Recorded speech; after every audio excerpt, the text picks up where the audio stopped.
Raymond Dart élabore une théorie pour expliquer comment les australopithèques, nos ancêtres simiens, sont devenus humains. Ces idées sur l'aube de l'humanité ont été à la base de la réflexion sur nos origines pendant des générations. Dans les années 1940, on a commencé à trouver d'autres spécimens d'australopithèques. En particulier un site avec non seulement des fragments d'australopithèques, mais aussi les ossements de nombreux autres animaux fossiles. Et Dart a remarqué que ces os présentaient des fractures inhabituelles. Le chercheur est convaincu que ce sont des armes fabriquées par nos ancêtres primitifs. Serait-ce cela qui nous définirait comme humains?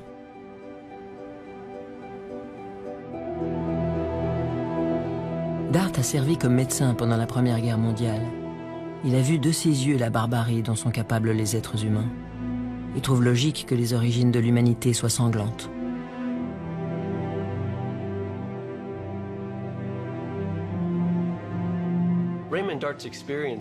L'expérience de Raymond Dart pendant la guerre a sans doute influencé sa façon d'interpréter ces fossiles. Il avait été témoin du côté obscur et de la violence de l'humanité.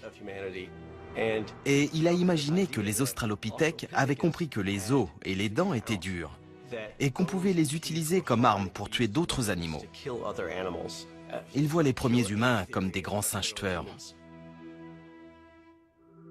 Dart pense que les plus agressifs et les plus téméraires de nos ancêtres préhumains ont quitté leur habitat forestier pour s'installer dans la savane. Là, ils sont devenus chasseurs et prédateurs. Serions-nous donc des singes tueurs à l'origine? Est-ce vraiment cela qui se révèle à l'aube de l'humanité? Les fossiles découverts à Malapa permettront peut-être enfin de corroborer ou d'infirmer la théorie de Raymond Dart. Les squelettes de Sediba sont si bien conservés qu'ils fournissent aux scientifiques des informations précieuses sur la vie de ces hominidés. Et c'est vraiment ce qu'on cherche à savoir. À quoi ressemblait l'existence de ces individus? Que faisaient-ils de leur journée? Pour savoir si c'était vraiment des grands singes tueurs, il suffit de trouver ce qu'ils mangeaient.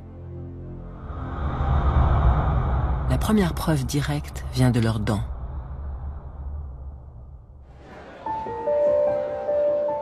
À l'Institut Max Planck de Leipzig, Amanda Henry analyse le tartre qui s'est fossilisé en même temps que les dents de Sediba.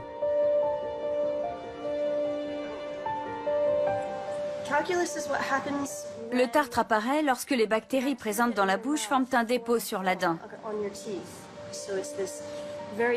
C'est un matériau très épais et fortement minéralisé qui s'accumule au niveau du collet et sur d'autres parties de la dent.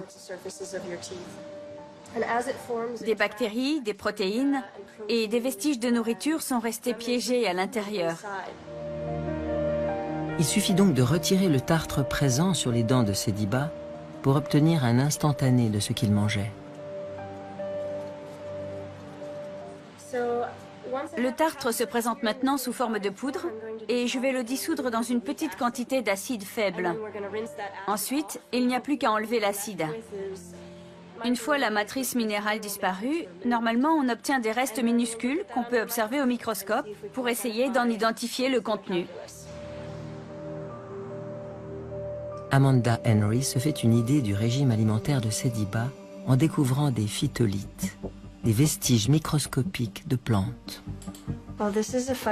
Ça, c'est un phytolithe trouvé dans le tartre de Sediba. Tous ces spécimens proviennent de végétaux ingérés par cet individu. Des éléments qui vont permettre enfin de confirmer ou d'infirmer la théorie de Raymond Dart. C'est la première fois qu'on a une preuve directe du genre d'aliments que mangeaient les australopithèques.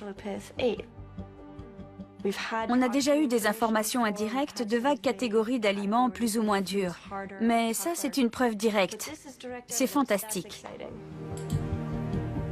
Ce que la chercheuse découvre dans le tartre de Sediba, ce sont les vestiges microscopiques de végétaux très variés. On a des phytolithes d'herbes, des phytolithes d'écorce ou de tissus ligneux de végétaux et des phytolithes provenant sans doute de fruits. Tout ça indique que cet individu consommait des aliments provenant de régions forestières fermées. Il devait donc manger des fruits, mâcher des tiges. Il mangeait les herbes qui poussaient dans cette zone. Les dents de Sediba témoignent d'un régime alimentaire très similaire à celui des chimpanzés actuels.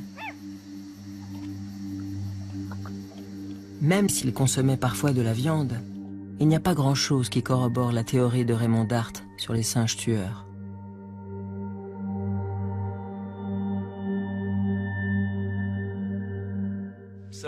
Les scientifiques qui ont étudié le matériel fossile par la suite ont découvert des traces de morsures sur le crâne d'un australopithèque, ce qui semble prouver qu'Australopithecus n'était pas le prédateur, mais la proie.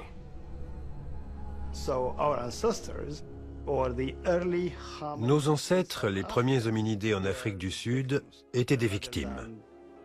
Ce n'étaient pas les carnivores décrits par Raymond Dart. Dans les grottes, il avait trouvé non seulement les restes de nos ancêtres humains, mais aussi ceux de nombreux autres animaux dont il pensait qu'ils avaient été dévorés par les hominidés.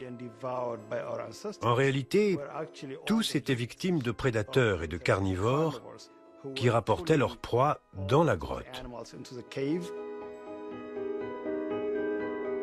Les fossiles de Sediba continuent à fournir des informations précieuses sur le monde dans lequel vivaient les australopithèques il y a presque 2 millions d'années. Mais une question essentielle reste sans réponse. Comment ces créatures ont-elles évolué vers des formes d'hominidés plus modernes? Pour le savoir, les scientifiques ont besoin d'un fossile particulièrement difficile à trouver, celui d'un premier individu du genre humain.